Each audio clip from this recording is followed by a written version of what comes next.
हम सबको पता है कि बीट रूट हमारे लिए बहुत ही हेल्दी होता है, फिर भी छोटे क्या बड़े भी इसे खाना पसंद नहीं करते। तो चलिए आज बनाते हैं विंटर स्पेशल दो बहुत ही हेल्दी स्नैक्स बीट रूट के साथ में, जिसे बनाना बहुत ही आसान है और बहुत ही टेस्टी है। इसके अलावा इसे हम बच्चों के लंच बॉक्स में या फिर उन्हें इवनिंग स्नैक्स में या फिर गेस्ट को भी सर्व कर सकते हैं। तो सबसे पहले हम बना लेते हैं बीट रूट बड़ा। इसके लिए यहाँ पे मैंने 1 कप चना दाल को अच्छे से धो लिया है और उसके बाद इसे सिर्फ हमें 2 घंटे के लिए पानी में सोक करने के लिए रख देना है।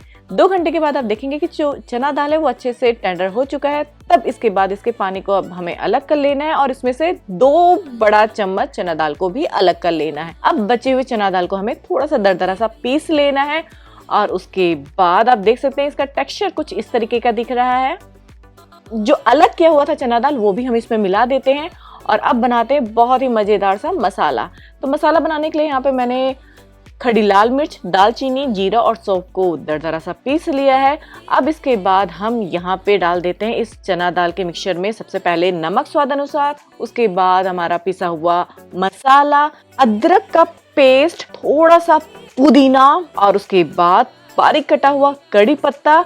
अगर आपको मिर्च डालना है वो भी डाल सकते हैं, मैंने यहाँ पे डालना भूल गया, लास्ट में मैंने डाला है। उसके बाद बारीक कटा हुआ प्याज, 1 कप भर के हमारा ग्रेट किया हुआ बीट रूट। सारी चीजों को हमें अच्छे से कंबाइन कर लेना है। आप देख सकते हैं बहुत ज्यादा मॉइस्चर बिल्कुल भी नहीं है। अगर आपका जो मिक्सचर है वो उसमें मॉइस्चर है तो आप यहाँ पे थोड़ा सा बेसन भी डाल सकते हैं। तो लास्ट में मैंने यहाँ पे हरी मिर्च डाल दी है। अगर आप बच्चों के लिए बना रहे हैं तो मिर्च को टोटली स्किप भी कर सकते हैं। अब हमें इसके बड़ा बना लेने हैं। तो बड़ा बनाने के लिए यहाँ पे मैंने हाथों पे हल्का सा तेल ग्रीस कर लिया है। उसके बाद इसके मैंने मीडियम साइज के बॉल लिए हुए हैं। बॉल को हमें हल्का सा फ्लैट कर लेना है और इस तरीके से हमारा बड़ा बनके रेडी हो गया है, जिसे हम गर्म तेल में फ्राई कर देंगे। जब हमारा बड़ा एक साइड से हल्का सा गोल्डन कलर आ जाए तब उसके बाद इसे हमें पलट देना है और दूसरे साइड भी गोल्डन कलर आने तक हमें कुक कर लेना है। तुरंत बड़े को नहीं पलटे, नहीं तो बड़ा जो है हमारा टूट जाएगा। तो आप देख सकते हैं बहुत ही सुनहरा सा और क्रिस्पी सा हमारा बड़ा बनके रेडी हो गया है, जो बाहर से क्रिस्पी है, अंदर से सॉफ्ट है और टेस्ट बहुत ही मजेदार है। इसे हम एंजॉय कर सकते हैं अपनी मनपसंद चटनी के साथ में। अगर रेसिपी अच्छी लगे तो प्लीज इसे लाइक करना ना भूलें और अगर आप इस रेसिपी को ट्राई करते हैं तो अपना फीडबैक जरूर मेरे साथ में शेयर करें। अगर आप डीप फ्राई अवॉइड करते हैं तो आप इसे एयर फ्राई भी कर सकते हैं या फिर ओवन में बेक भी कर सकते हैं। पर्सनली मुझे डीप फ्राई पसंद आता है, इसलिए मैंने यहाँ पे इसे डीप फ्राई किया है। अब बना लेते हैं बीट रूट से हमारी सेकंड रेसिपी। तो इसके लिए यहाँ पे मैंने पैन में डाला हुआ है थोड़ा सा तेल और जब तेल गर्म हो जाए तो हमें डाल देना है बारीक कटा हुआ प्याज, थोड़ा सा अदरक और मिर्च का पेस्ट और इन सारी चीजों को हमें इसके कच्चापन दूर होने तक कुक कर लेना है। उसके बाद डाल देना है 2 मीडियम साइज का हमारा ग्रेट किया हुआ बीट रूट और इसे हमें तब तक भूनना है जब तक इसका मॉइस्चर हल्का सा कम हो जाए। जब इसकी मॉइस्चर कम हो जाएगी तब हम यहाँ पे डाल देते हैं थोड़े से ड्राई स्पाइसेस। तो यहाँ पे सबसे पहले मैंने डाला हुआ है भुना हुआ जीरा पाउडर, थोड़ा सा चाट मसाला, अमचूर पाउडर और गरम मसाला, इसके अलावा नमक स्वाद अनुसार, जिससे बहुत ही अच्छा सा चटपटा सा इसका टेस्ट आएगा। अगर आपको यहाँ पे हरी मिर्च या फिर लाल मिर्च डालना है वो भी डाल सकते हैं, यहाँ पे मैंने अवॉइड किया है बच्चों की वजह से। जब सारे मसाले भून जाए बीट रूट के साथ में तब हमें यहाँ पे डाल देना है उबला हुआ मैश किया हुआ आलू, जो इस बीट रूट को बाइंडिंग देने का काम करेगा।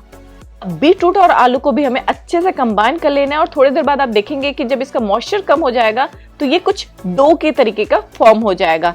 और फिर अब हम लास्ट में डाल देते हैं बारीक कटा हुआ हरी धनिया और उसके बाद हमें गैस का फ्लेम ऑफ कर देना है और इसे पूरी तरीके से ठंडा होने के लिए रख देना है।